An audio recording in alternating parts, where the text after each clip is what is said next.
నమస్తే, welcome to hit TV. నేను మౌనిక. ప్రస్తుతం మనతో ప్రముఖ గైనకాలజిస్ట్ అండ్ అలాగే ఇన్ఫెర్టిలిటీ స్పెషలిస్ట్ చింతా చాందిని గారు ఉన్నారు. వారితో మాట్లాడదాం.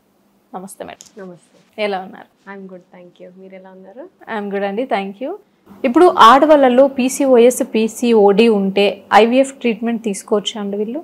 దాని పీసీఓడి ఉంటే పీసీఓఎస్ ఉంటే అది కాంట్రా ఇండికేషన్, చేయించుకోకూడదు అని ఏమీ లేదు. ఇన్ఫ్యాక్ట్ కొంతమందికి పీసీఓడిలో అన్ని ట్రీట్మెంట్స్ చేశాక ఏమీ వర్కౌట్ అవ్వదు, అలాంటి వాళ్ళకి ఐవీఎఫ్ఏ చేస్తాం.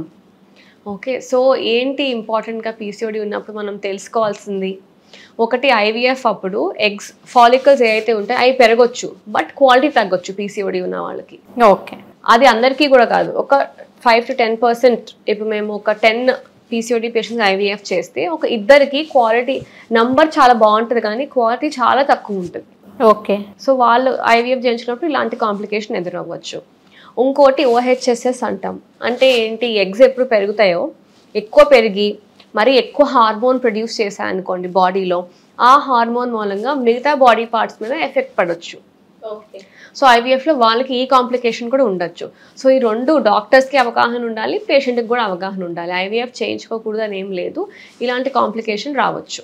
ఓకేనండి, థ్యాంక్ యూ సో మచ్. మీరు ఇంత బిజీ టైంలో కూడా మాకు టైం ఇచ్చినందుకు అండ్ మేము అడిగిన క్వశ్చన్స్కి చాలా ఓపికగా సమాధానం చెప్పారు. Thank you so much. Thank you.